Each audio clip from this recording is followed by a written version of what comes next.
Hello everyone! Emilie has received her first round of beta changes to her kit, and at first I wasn't going to cover them in a video because they were mostly just text changes, which is pretty normal for the second week in beta, but very recently we've learned of 2 additional updates made to her kit which significantly impact Emilie's strength and value as a character in a pretty positive way. So I wanted to quickly cover this week's updates and analyze how the kit changes improve Emilie's place in the meta. I'll quickly rush over the not so important changes that I think are still worth mentioning. First, they removed the catalyze and spread restriction from her A1 passive, making sure that Emilie's damage doesn't get completely screwed over if she encounters enemies affected by Electro like Electro Slimes, as her A1 coordinated attacks do make up a good portion of Emilie's damage. And second, they buffed her signature weapon. It is now easier to get the stacks because now you can hit a burning enemy and it will also give a stack, and they also increase the energy it gives, so nice buffs overall. The thing is that these changes aren't actually changes because this is exactly what the CN version of Emilie's kit originally had. The English version was just different when Emilie's kit came out, so these changes are just the English version catching up to the CN one. If those were the only changes for this week, this video wouldn't exist. However, very recently, Emilie's kit received 2 additional updates. First, regarding her skill. As a refresher, remember that her skill spawns a turret called Luminous Case that deals all-field dendro damage. It starts at level 1, but it can be upgraded to level 2 to deal more damage if the case gets 2 stacks of scent, which happens when there are burning enemies nearby. HOYOMiX added an additional clause to the skill. If a level 2 Luminous Case doesn't absorb additional scent stacks for 8 seconds, it will downgrade back to level 1. Practically, this doesn't affect too much. Emilie's A1 passive contributes to a good portion of her damage, and these coordinated attacks require a constant burning aura on an enemy to continually produce scent stacks to proc the A1. So in a proper good burning team, there really isn't going to be a scenario where Emilie's skill levels down because there should be a consistent burning aura. The second update, which is the most significant change to Emilie's kit this week, is regarding her special passive. Originally, it gave 36% damage bonus to Emilie's attacks if they hit burning enemies. That part is still there. However, the second clause, which stated that Emilie did 90% less damage to enemies affected by Quicken, was completely removed. And this is huge because before,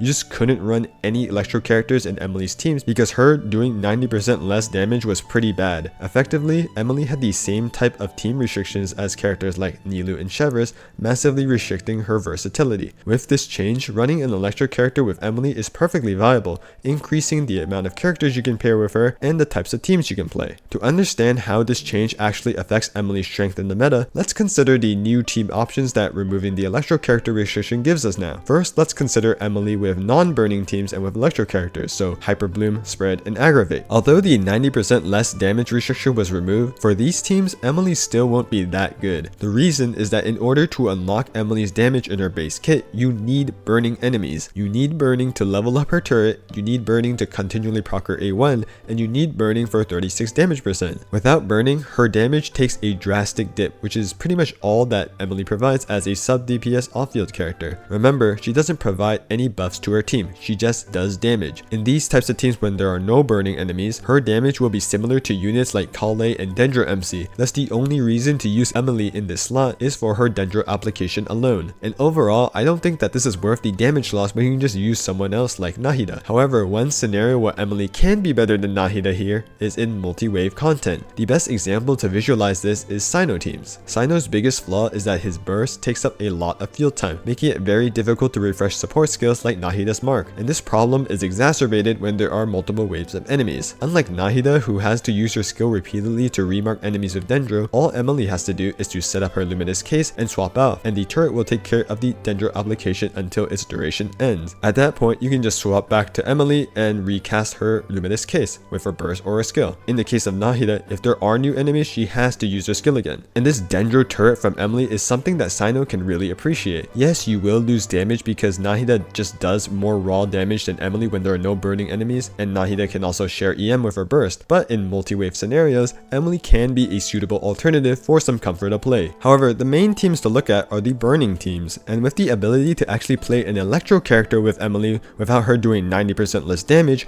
we can take advantage of the fact that if you have enough Electro application, along with having Emilie as a Dendro applicator and some Pyro application, you can maintain Quicken to trigger aggravates, trigger overloads, and still have some burning uptime. And I think we can call these types of teams and mechanics quick burn. I think the best variation of this team is going to be double Electro. You can use an Electro on-fielder like Cloran, you can use a Electro off-fielder like Fischl, Emilie of course for your Dendro applicator, and an off-field Pyro applicator like Thoma. I don't think these teams will be the best teams for the Electro on-fielder. For instance, in this example, I think that Cloran, Aggravate, Hyperloop, and Chef's Overload are all better than this Dendro Quick Burn team, but I do think that this Quick Burn team should still be strong enough to clear, so just another viable team you can play. Instead of double Electro with an Electro main DPS, you could also go double Pyro with a Pyro main DPS instead. Unfortunately, I think that this type of team will have too much Pyro to fully take advantage of this Quick Burn mechanic, and you're very likely to just remove any Quicken Aura and just be left with burning and overloads. But the team can still be somewhat usable, I guess, as Emilie will still dish out damage with the existence of burning. Double Dendro is in the same style as double Pyro and double Electro teams. However, I personally wouldn't recommend double Dendro.